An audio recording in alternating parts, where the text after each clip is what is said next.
नमस्कार दोस्तों, स्वागत है आपका एचएफए अड्डे में। दोस्तों, खबर चीन और ताइवान को लेकर, जहां चीन को रोकने के लिए परमाणु बम बनाने की प्लानिंग चल रही है। पहले जान लीजिए कि चीन के साथ ताइवान है कहां। यह है हमारा प्यारा भारत और भारत से ऊपर चीन, और ये चीन के पास छोटा सा ताइवान, जिसे चीन अपना हिस्सा बताते हुए हथियाने की कोशिश में जुटा है। और ताइवान एक लंबे वक्त से खुद को एक अलग देश मानते हुए चीन के खिलाफ अपने अस्तित्व की एक लंबी लड़ाई लड़ रहा है। लेकिन पिछले कुछ दिनों से चीनी सेना ने ताइवान पर अत्याचार बढ़ा दिया है। पूरी खबर बताते हैं। दरअसल साउथ चाइना सी में चीन की सेना के बढ़ते जमावड़े से ताइवान पर हमले का खतरा मंडराने लगा है।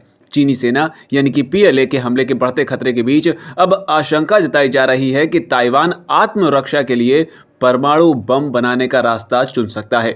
संस्था रियल क्लियर डिफेंस की एक रिपोर्ट के मुताबिक ताइवान के कई लोगों का मानना है कि हांगकांग में हुई बर्बर कार्रवाई ने एक आईना दिखाया कि अगर चीन ने ताइवान को मुख्य भूमि से जोड़ लिया तो तब क्या हो सकता है।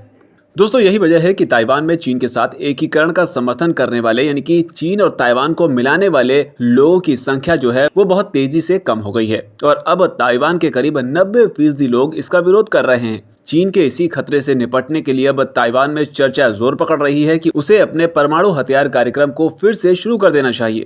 बताया जा रहा है कि परमाणु हथियार ही वो रास्ता है जिससे चीन पर नकेल लगाई जा सकती है। दोस्तों, अब इसके पीछे की वजह भी समझिए। दरअसल रियल क्लियर डिफेंस की ही माने तो 2 साल पहले चीनी राष्ट्रपति ने ताइवान को धमकाते हुए तब यहां तक कह दिया था कि अगर ताइवान शांति के साथ चीन के साथ नहीं जुड़ा तो उसे ताकत के बल पर जोड़ा जाएगा। इतना ही नहीं, चीन ने न सिर्फ धमकी दी बल्कि उसकी सेना ने तो 2 कदम आगे जाते हुए आक्रामक व्यवहार करना भी शुरू कर दिया। अब जानकारों का क्या कहना है वो भी जानिए। दरअसल जानकारों का कहना है, अगर ताइवान परमाणु हथियार बनाने में सफल हो जाता है तो ये आत्मरक्षा की दिशा में गेम चेंजर साबित हो सकता है। परमाणु हथियार संपन्न ताइवान पीएलए के हमले की सूरत में कई चीनी शहरों को अकेले ही तबाह कर सकता है। दोस्तों, रिपोर्ट में कहा गया है कि 1970 के दशक में ताइवान ने अपने परमाणु हथियारों के लिए प्लूटोनियम पैदा किया था। वैसे आपको बता दें कि अमेरिका के दबाव में साल 1976 में ताइवान ने तब अपने परमाणु हथियार कार्यक्रम को छोड़ दिया था, लेकिन खुफिया तरीके से साल 1980 के दशक तक वो इसे जारी रखे हुए था। और तब तक उन्होंने न्यूक्लियर रिएक्शन में सफलता हासिल भी कर ली थी।